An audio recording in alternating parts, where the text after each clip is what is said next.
Hello guys, I am Ricky and you're most welcome to our YouTube channel Nirmala निर्वाण classes. हम लोग physics देख रहे थे और फिजिक्स में जो चैप्टर चल रहा था वो है एस्ट्रोनॉमी अर्थात खगोलिकी। इसमें हम लोग सौर मंडल सोलर सिस्टम देख रहे थे, जिसमें सूर्य के बारे में हमने अगली वीडियो में इसके पहले पढ़ा था। और आज जो पढ़ेंगे हम लोग वह है सूर्य की संरचना, स्ट्रक्चर ऑफ सन। सूर्य की संरचना, संरचना का मतलब होता है कि किसी चीज की बनावट, कंपोजिशन, उसमें किस किस चीज का क्या क्या योगदान है, या उसकी जो संरचना है, उसकी जो स्ट्रक्चर है ना, उसमें जो जो उसके कंपाउंड है, जो घटक है, उनके जो अवयव हैं, हम उसको समझेंगे क्या क्या है। कि सूर्य की संरचना है ना, स्ट्रक्चर ऑफ सन में ऐसी कौन कौन सी चीजें हैं जो सूर्य के संरचना में जो मदद करती है, या जो जिम्मेवार है सूर्य की संरचना के लिए या सूर्य की कंस्ट्रक्शन के लिए। तो एक ओर से आज की वीडियो में सिर्फ हम ये याद करवाने का प्रयास करेंगे कि जो भी चीजें जो सूर्य की संरचना में जो जो अवयव हैं, इनके जो जो इनके घटक हैं, कंपोनेंट हैं, है ना, उसको याद कर लें कि क्या क्या है। फिर उसके बारे में हम अगली वीडियो में एक एक करके इसके अलग अलग घटक को डिफाइन करता जाऊंगा, उसको समझाता जाऊंगा और वीडियो एंड करता जाऊंगा, ठीक है ना। तो सबसे पहले ये है सूर्य का संरचना। ये जो हमारा सौर मंडल में सूर्य है, ये उसकी स्ट्रक्चर है, ये उसकी संरचना है। सूर्य की संरचना में पहले तो 1 2 3 4 5 6 बातें हैं जो याद रखने योग्य है ना। 6 बातें हैं जो याद रखने योग्य है। अब उसको याद कैसे रखेंगे? बहुत इजीली ढंग से 6 का 6 कंपोनेंट याद हो जाएगा हमको। और ये याद रखना इसलिए जरूरी है क्योंकि जब भी सूर्य की संरचना की या सूर्य से जुड़ी हुई कोई स्ट्रक्चर की बातें होगी, अगर आपको ये याद नहीं है, जैसे मान लीजिए हम लोग क्लास 10th में एक प्रश्न आता था ह्यूमन आई, मानव नेत्र, उसमें हमने 11-12 पॉइंट था, उसको याद कर लिया था। तो क्या होती थी, जब कहीं बताना होता था या उससे जुड़ा कोई भी सवाल आता था, तो वो इजीली आप सॉल्व कर सकते हैं। उसके बारे में आपको अच्छे से बृहत रूप में, व्यापक रूप में आपको उसकी जानकारी प्राप्त रहती है। तो इसलिए अगर आपको इसका सारा स्ट्रक्चर याद रहेगा तो हमको ये उम्मीद है कि आप अगर इससे जुड़े हुए कोई प्रश्न आएंगे तो आप जरूर ही उसको सॉल्व कर दीजिएगा। तो सबसे पहले जो स्ट्रक्चर में आप देखिएगा, सबसे अंदर वाला जो एक ट्रायंगल के रूप में है, ये सबसे अंदर वाला जहां पर कि ये ब्लू एरो जो है लगा हुआ, ये क्रॉड है। क्रॉड, इसको हम लोग कोर भी बोलते हैं ना, कोर बोलिए या इसको क्रॉड बोलिए। ये सबसे अंदर का पार्ट है ना। सूर्य की संरचना में, सूर्य के स्ट्रक्चर में जो सबसे अंदर में जो आपको यहाँ ब्लू वाला ये निशान, जहां मेरी उंगली है, फिंगर है, जहां पर यहाँ देख रहे हैं, इस पर टच किया हुआ, ये क्या है? क्रॉड है या कोर कहते हैं इसको। इसका टेम्परेचर 1,50,00,000 मतलब डिग्री सेल्सियस, मतलब 1.5 करोड़ डिग्री सेल्सियस है ना। ये जो अंदर वाला पार्ट है, जो सबसे पहले हमने क्रॉड कहा या कोर कहा, है ना, इस कोर की, इसको हम 1 नंबर दे देते हैं, तब फिर आपको बात समझ में आसानी से हो जाएगा। 1 नंबर, 2 नंबर, है ना, 3 नंबर, ऐसा नंबर वाइज कुछ है नहीं, लेकिन याद रखने के लिए 4 और ये 5 और यहाँ पर जो है ये 6 नंबर है ना। ये 6 पॉइंट हमने 6 अलग अलग नंबर में दिया ताकि आपको याद रहे। तो सबसे अंदर वाली संरचना जो है ये क्रॉड है, जिसका टेम्परेचर कितना है? 1.5 लाख डिग्री सेल्सियस। मतलब यहां पर जो हीलियम की रिएक्शन वगैरह आप जानते हैं सूर्य के अंदर होता है, अभी वो सब चीज पढ़ेंगे। अभी आज हम सिर्फ ये बता रहे हैं कि इसमें जो जो अवयव है उसके बारे में। अगली वीडियो जो होगी वो अब कोर पर आएगी, है ना, कि कोर क्या है। उस दिन हम कोर के बारे में, है ना, ये स्ट्रक्चर भी रहेगा और साथ ही कोर के बारे में बृहद जानकारी प्राप्त करेंगे। कोर से संबंधित कोई ऐसा पॉइंट नहीं होगा जो हम नहीं समझेंगे, लेकिन आज सिर्फ स्ट्रक्चर को हम याद कर रहे हैं। ये वाला जो अंदर वाली होगी ये क्रोड हो गई, जिसका 1.5 लाख डिग्री सेल्सियस टेम्परेचर होता है। यहां से टेम्परेचर, ये आप इसको आप मूल सोर्स कह सकते हैं एनर्जी का, जहां से कि एनर्जी जो मुक्त होना स्टार्ट होती है, तो मेन एनर्जी रिलीज होती है वो कोर से होती है, क्रॉड से होती है। तो ये 1 नंबर पर है। दूसरा है संवाहक घेरा, है ना, या कॉन्वेक्टिव लेयर। संवाहक घेरा कौन सा हो गया? तो इस एक ट्रायंगल के ऊपर जो एक और ट्रायंगल है, ये वाली ट्रायंगल जहां हमने टिक लगाया, ये जो आप एरो का निशान देख रहे हैं, ये वाली जो एरो है, ये क्या है? संवाहक घेरा है, या इसको क्या बोलते हैं? Convective layer. तो संवाहक घेरा या कॉन्वेक्टिव लेयर, ये दूसरा चीज है ना। सबसे पहले में क्या हो गया? क्रोड, जिसकी टेम्परेचर 1.5 लाख डिग्री सेल्सियस है। उसके बाद दूसरा वाला जो, ये तो पहला वाला क्रोड हो गया। दूसरा वाला ट्रायंगल जो है ये है संवाहक घेरा, जिसको कॉन्वेक्टिव लेयर बोलते हैं। क्या बोलते हैं? Convective layer. कोई बात नहीं, संवाहक घेरा को हम लोग अगली वीडियो में बेहतरीन ढंग से समझेंगे। और तीसरा जो यहाँ पर ये लेयर है ना, ये जो आप देख रहे हैं, ये थर्ड लेयर जो ये बना हुआ है, ये प्रकाश मंडल है जिसका टेम्परेचर 6000 डिग्री सेल्सियस है। इसको फोटोस्फेयर बोलते हैं। क्या बोलते हैं? फोटोस्फेयर या प्रकाश मंडल।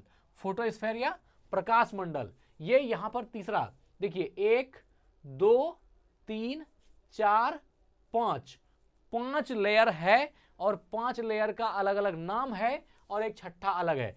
तो इसमें अगर आप ऐसे भी इस फिगर को गौर से देखिएगा, 1 2 3 4 5, सबसे पहला लेयर क्रॉड, दूसरा लेयर संवाहक घेरा है ना, कॉन्वेक्टिव लेयर, और तीसरा वाला जो यहां पर ये तीसरा वाला है, ये जो आप ये घेरा देख रहे हैं, ये घेरा, ये तीसरा घेरा, ये प्रकाश मंडल है जिसका टेम्परेचर 6000 डिग्री सेल्सियस है। इसको फोटोस्फेयर भी कहते हैं। चौथा घेरा जो ये वाला है मित्र, है ना, मतलब प्रकाश मंडल के बाद वाला जो लेयर है, इस लेयर की बात कर रहे हैं। ये लेयर जो है ये कहलाता है वर्णमंडल, क्रोमोस्फेयर। वर्णमंडल मतलब क्रोमोस्फेयर। इसका टेम्परेचर है ना 32,400 डिग्री सेल्सियस जो है ये क्रोमोस्फेयर का, अर्थात जो वर्णमंडल है इसका टेम्परेचर है। सूर्य के वर्णमंडल का टेम्परेचर 32,400 डिग्री सेल्सियस है, जिसको क्रोमोस्फेयर बोलते हैं। ठीक है ना, ये चौथा लेयर हो गया। और इसके बाद यहां देखिए, ये पांचवा लेयर है ना, ये पांचवा लेयर है। इसको बोलते हैं किरीट या कोरोना। किरीट या कोरोना। कोरोना का मतलब 2020 वाला कोरोना नहीं समझना है, ये जो कोरोना बीमारी है वो नहीं है। तो ये आप सूर्य के लेयर हैं, जो सूर्य के स्ट्रक्चर में जो एक पार्ट है वो कोरोना है। तो किरीट या कोरोना, इसका टेम्परेचर है 27 लाख डिग्री सेल्सियस, है ना, ये लास्ट वाले का ये कितना है, 27 लाख डिग्री सेल्सियस टेम्परेचर है इसका, है ना। अब देखिए यहां पर जो वर्णमंडल है, मतलब ये फर्स्ट ये लेयर और ये वाला लेयर, इस दोनों लेयर को मिला के बोलते हैं सौर वायुमंडल। क्या बोलते हैं? सौर वायुमंडल, मतलब कि द सोलर एटमॉस्फेयर। क्या बोलते हैं? द सोलर एटमॉस्फेयर, है ना, सौर वायुमंडल। सौर वायुमंडल में एक आपका वर्णमंडल आता है और एक किरीट या कोरोना आता है। ये बात भी याद रखिएगा कि सौर वायुमंडल के अंतर्गत इसके दो अवयव आते हैं, एक है वर्णमंडल और दूसरा है किरीट या कोरोना। तो ये वाला जो पोर्शन है, ये वाला है ना, ये चीज, ये हो गया वर्णमंडल और ये वाला हो गया किरीट या कोरोना। तो ये जो दोनों ही परत है, इसको क्या बोलेंगे? सौर वायुमंडल बोलेंगे। सौर वायुमंडल द सोलर एटमॉस्फेयर बोलेंगे। ठीक है, तो यहां से आपने पांचों लेयर को देख लिया। एक छठा जो यहां पर आप देख रहे हैं, ये लाल लाल है ना, ये रेड रेड जो 3 पॉइंट दिख रहा है, 1 2 3, ये जो धब्बा सा दिख रहा है, इसको बोलते हैं सूर्य कलंक। क्या है? सूर्य कलंक या धब्बा, है ना, सूर्य कलंक या धब्बा कहते हैं। अब आपके मन में प्रश्न उठता होगा कि सूर्य कलंक या धब्बा क्या है। तो अगर आपके अंदर ये प्रश्न उठ रहा है कि सूर्य कलंक या धब्बा क्या है, तो थोड़ा सा इंतजार कीजिए। हम एक एक करके क्रॉड क्या होता है, संवाहक घेरा क्या है, प्रकाश मंडल किसको बोलते हैं, वर्णमंडल क्या है, किरीट या कोरोना क्या है और सूर्य कलंक या सूर्य धब्बे क्या होते हैं, हम इसको एक एक करके सबकी वीडियो बनाऊंगा और उसमें इस चीज के बारे में बृहद जानकारी रहेगी, है ना। अगर क्रोड में पढ़ाऊंगा तो क्रोड के बारे में पूर्ण जानकारी आपको मिलेगी, क्रोड किसको बोलते हैं। इसलिए हमने आज की वीडियो में सिर्फ आपको स्ट्रक्चर समझा देना उचित समझा। अब देखिए, अगर आप स्ट्रक्चर को समझ लीजिएगा, फिर आगे की वीडियो आपको खूब अच्छे समझ में आएगी। अगर मैं डायरेक्ट आज ही मैं इस स्ट्रक्चर को भी समझा देता, फिर क्रॉड के बारे में, संवाहक घेरा के बारे में बता देता, तो वो थोड़ा जल्दीबाजी होती और अच्छे से वो दिमाग में छपता नहीं। लेकिन आज जो सिर्फ स्ट्रक्चर को हमने बताया है, एक बड़ा सा फिगर होके, ये क्या होगा, आपके दिमाग में सेट हो जाएगी। और चीजें याद करने से ज्यादा बेहतर होती है कि उसको समझा जाए। उसको समझिएगा तो वो क्या होगा, अप्लाई करना, वो बातें जब समझ में आ जाती है तो फिर किसी भी तरह पूछे, कहीं भी पूछे, वो चीजें आराम से आप उसका जवाब दे देते हैं। तो चलिए हमारे साथ अब याद बताइए, सबसे पहला क्या है, सूर्य की संरचना में सबसे पहला जो स्तर है उसको क्या बोलेंगे, क्रोड या कोर। दूसरा क्या है, संवाहक घेरा। दूसरा क्या है, संवाहक घेरा, है ना, जिसको कॉन्वेक्टिव लेयर बोलते हैं। तीसरा क्या है, प्रकाश मंडल। इस तीनों को याद रखिए, क्रोड, संवाहक घेरा, प्रकाश मंडल। क्रोड, संवाहक घेरा, प्रकाश मंडल। क्रोड, संवाहक घेरा, प्रकाश मंडल, ये तीन हो गया। अब वर्णमंडल, किरीट या कोरोना, ये दो चीजें रखिएगा, वर्णमंडल, किरीट या कोरोना। और क्या है, एक यहाँ बचा हुआ है सूर्य कलंक या धब्बे। बस 6 पॉइंट हैं। क्रोड, संवाहक घेरा, प्रकाश मंडल। क्रोड, संवाहक घेरा, प्रकाश मंडल 3 हो गया। क्रोड, संवाहक घेरा, प्रकाश मंडल 3 हो गया। अब वर्णमंडल, किरीट और सूर्य कलंक या धब्बे 6 हो गया। बस 6 पॉइंट को आपको याद रखना है और इस स्ट्रक्चर को आप ध्यान में रख लीजिएगा तो वह भी बेहतर रहेगा। आप कहीं बताना चाहें या अगर आप दिमाग में रखना चाहें तो आराम से। तो सूर्य की संरचना के 6 पॉइंट हैं, क्रोड, संवाहक घेरा, प्रकाश मंडल, वर्णमंडल, किरीट या कोरोना और सूर्य कलंक या धब्बे, है ना।